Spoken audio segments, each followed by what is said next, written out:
Sizlarga ham eshitilyaptimi qushlarning ovozi? Jimjit joy. Chunki biz turgan joyimizda aynan shu zdaniyadan boshqa hech narsa yo'q.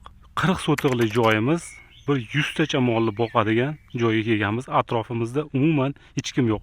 Qirlar, tog'lar, toza havo, ochiq havo, o'zini mevali daraxtlari bilan 40 sotiqlik joyimiz dokumenti tayyor holatda sotuvga chiqqan, juda ham arzon narxda.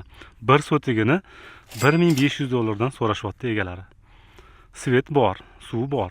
Shundoq kelib, tabiat qo'yniga, atrofingizda hech kim yo'q joyga kelib olib, 100 ta, 150 ta molingizni, otlaringizni bemalol boqsangiz bo'ladigan joyda turibmiz. Mana bu molxonani planirovkasini qarang, zo'rligini. Juda ham cho'tki qilib ishlab qo'ygan. Mana yurvomiz oyoqdagi yumshoq mollarni bu yerda boqqaningizda umuman zax o'tmaydi. Shuni ichiga to'ldirib, mollarni to'ldirib tashlaysiz. Qo'ymi, otmi, gollandskiy buqalarmi, bir 100 tadan oshiq mol shu yerda bemalol boqsa bo'lar ekan.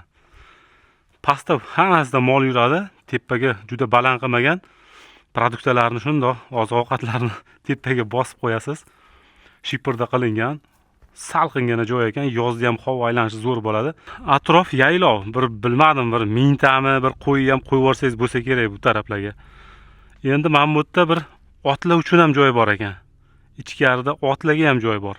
Kattagina bir 3 ta 4 ta yashash uchun xonasi ham bor ekan. Siz bu joyni olganingizdan keyin atrofni 40 sotiq o'rab olasizda, o'zingiz yana bir ikkita binolarni qurib, mollarni to'ldirib tashlasangiz bo'ladi. Mana shu uylarni xohlasangiz buzib qaytadan qurasiz yoki ichini ozgina remontini qilib yashasa ham bo'ladi. Joylashgan joyimizga keladigan bo'lsak, Rohat postidan 35 kilometr uzoqlikdamiz.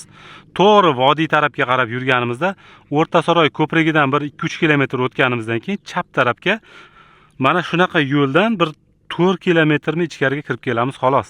Kim shunaqa kichkinaroq ferma bo'lsa, deb qidirib yurgan odamlar bo'lsa, bironta tanishinglarga shu videoni jo'natib qo'ysanglar bo'ladi. Cheka joylarga borib olib, bemalol chorvachilik ishlarini qilsa bo'ladigan joy. Kanalimizga obuna bo'lib, pastdagi raqamlarga bog'lansanglar bo'ladi.